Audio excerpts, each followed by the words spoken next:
Welcome back, Commanders. Okay, this is going to be a little anticlimactic because the threes really are already decided.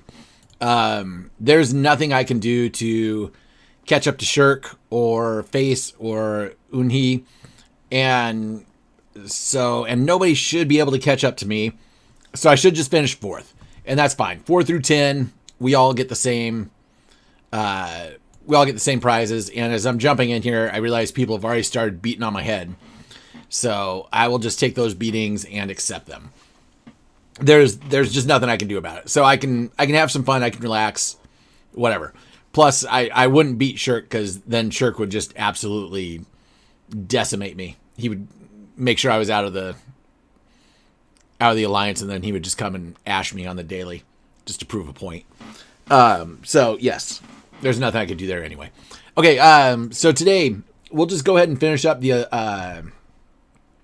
the arena. But what is more interesting than that is after this last week of Versus Wars and Alliance Server Wars, we have some really crazy number shifts. I am going to jump in here and just take a look at it. I'm going to try and get a chart up of some of our past ones, but you have seen within a week just a huge shift. So Bad is on top, 3.6, Dragon 3.5. Now, mind you, we have all lost a ton of troops due to 1148 just coming in and throwing napalm down. But these numbers are reflective of where people are at right now. So 3.6, 3.5, Core 3.1. Now Buds has taken over fourth place with 3, and Chili has dropped into fifth at 2.9. New is 2.7, and then keep going down. We have dropped down to 14th. We have a couple people. Salt Squad has made a comeback lately. They are showing up. I also don't think that they actually participated in any of the wars, so they probably didn't lose anybody. Would just be my guess. I might be wrong. Salt, you can come back and let me know if I'm wrong, but I think that that's where that's at. So that is, I'll put up the numbers for that so that we can see and compare that. It is daylight savings time, and so everything is now pushed back an hour, which feels really weird. I don't like it. I like where we were at. This hour later thing is going to throw a few things off, but that's where we're at today. So we do still have 10 minutes. I'll get in my attacks without a problem, so I'm not too worried about that. And like I said, even if I didn't attack, I'll still finish in, the top 4 through 10. But just out of pride, I need to make sure I at least finish fourth. So I'll jump in there and get these out of the way. Some of the things that we learned over the weekend, though, is in battling 1148, is we just have there's such a discrepancy in power. There's nothing you can do to get around it. It's the way the game works. It's the way the game is built. It's how everything goes. And so with that, it's always an eye opener to see what real spenders look like compared to us, and what it looks like when an entire alliance or an entire server will also spend and go in with that. You don't stand a chance in a pay to win game. That's all there is to it. So if you are somebody choosing a server or you're going in to a server, I would tell you, what's hard, and I just learned this because I've now done 4 free-to-play accounts with this. Actually, I've done three extras. One of them I did put money into. And the reason I put the money into it is that the opening offers that they give you are so hard to get later that it just really makes you want to buy early, especially buying those pyramids. Those pyramids are they're crazy. They drop your building level so much that you just want to invest in those. And once you start investing in something and you're in a server, there's nothing you can really do to get around it. So I would tell any new player or a player that's thinking of changing to really go and find out like what the server's like, not just like how the people act or how, things go. But if you are somebody that spends or you want to spend, how are you making sure that you're surrounded by those same people? How are you making sure that you're going to feel like everything is equal? Find out about how,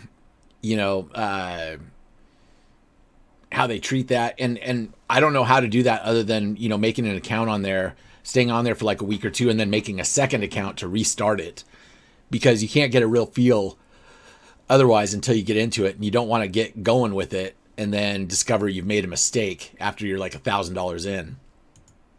And when I say $1,000, I mean, for some people, $1,000 is the first week, because those opening opportunities are so fast and there's so many of them that if you want to get ahead, that is the time to do it. At least in this game, that's true, because those pyramids do not pop back up later. I haven't seen them ever pop back up. And those things are crazy valuable. And depending upon when you start in the actual game,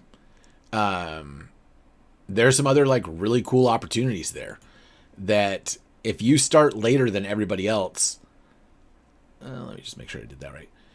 If you start later than everybody else, there are already heroes out there that you can get for pretty cheap, because you'll get different boxes or you'll get different buying opportunities that aren't out there for anything else other than just that moment. Like if you're trying to buy somebody as they come out, it's going to cost you, $500 to $800, more than that, to get them maxed up to 5 stars as they are released. But if you come in later and the hero has been out for a little while, then all of a sudden they're all in all these different boxes. There's all these different buying opportunities for them. There are, free drops for them. And instead of paying like $500 or $1,000 to get them to 5-star, you could walk in and for $500 to $1,000, you're going to get 3 of them up there to 5-star. Just because when you start late, they have catch-up mechanisms built into it. So even if you start a little bit late, or if you get to really know the game on one server and you don't like it and you jump to another server, you're never going to be behind, because the game always has catch-up mechanisms. And it will always be cheaper to start later in the game and catch up than if you start playing right away. It's just, it's how they do it. It's how they keep people in it. It's how they keep you going, is they just use those catch-up mechanisms to, what they say is to play fair, but it's really just to get you to spend and keep up. That shouldn't be a surprise to anybody. It's a business. It's what they do. And so that would be my thing. And I know it seems like lately that's all I talk about is, people spending money, not spending money, and how it works and how it affects things. And that's just because it's the environment that I'm in right now, is really learning how to navigate that with people and in growing Zion and bringing people in. What are the people, or who are the people that I want to bring in, and how are they going to understand this, that, we do want to win. We're here to have fun, but we also have put the time and opportunity into these things that we do want to win. And unfortunately, to do that, there's a couple things you need to do. Like, you either need to put a lot of money into it, or you just need to be a jerk and back cut people and make alliances and kick people out of lands and do all of that and just be manipulative. There's really no other way around it, because you can't really just play fair because everybody wants the same thing. And how can you arbitrarily make those decisions and say, oh, because we are this, we get this, and you get this? That doesn't seem to work either. So I will stop talking about that now, because it is just a rant that I think I just did like a 35 or 40 minute video on. So I'm just going to get through these arena runs and then show you what's coming up.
I know it's a broken record to say mistakes were made, but man, mistakes were made.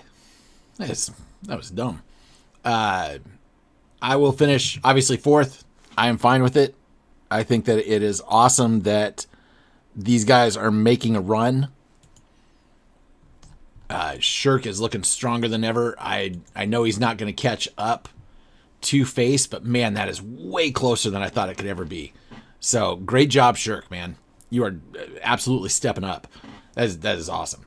Okay, so we have 46 seconds, and because of daylight savings, I set up the Alliance exercise. I thought was an hour after reset, but it's going to start right at reset. So that was not good on my part. That just makes things silly. So we're going to be 96 going into 97. 99 is coming up. I mean, 2 days Lion Cub releases, and this is going to be, I think it's going to be the kind of the last big pivot point until season 1, obviously. But now we're really going to see some strategic play on who you're leveling, where your power is going, what's going on, because now you're going to have a full 5 in the missiles, and it's going to, I believe, it's going to really make a big difference, big changes in there.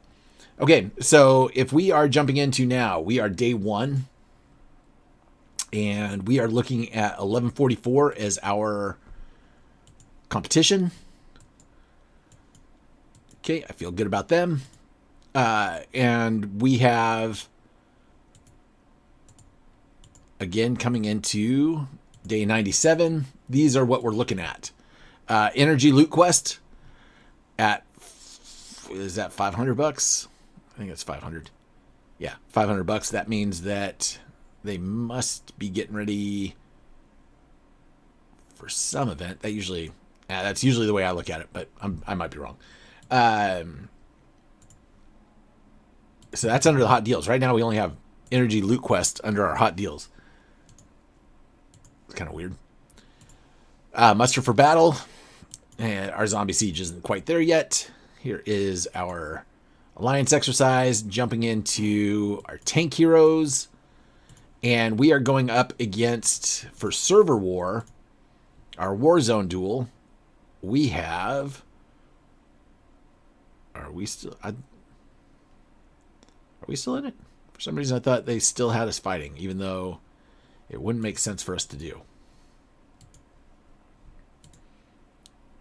We're up against 1147.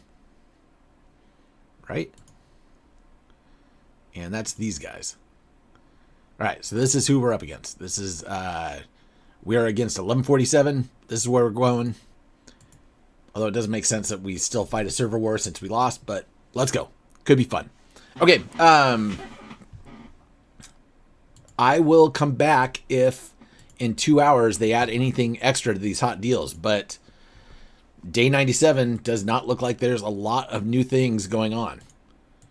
It just is your regular of the regular. All right, commanders, I will check back in 2 hours and see if they add anything to the hot deals, but it looks like day 97 is a dud if you are waiting to save money or spend anything, but it still is only 2 days away from day 99 and Lion Cub. This is going to get exciting, very exciting. All right, until next time, commanders. Okay, actually, there is one more thing I want to put in here. If you have somebody in your alliance that has finished in the top 3, or I'm sorry, even the top 10, and you go and check your mailbox and you have all of these extra everything in there for you, please thank them. It's huge to the people in Arena that go out there and they'll spend money in trying to keep up. You spend money in just trying to keep going, and it is for the entire alliance gets this. So if you go and check your mailbox and there happens to be, maybe it's under the event.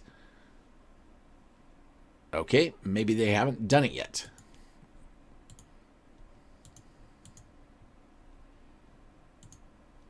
There it is.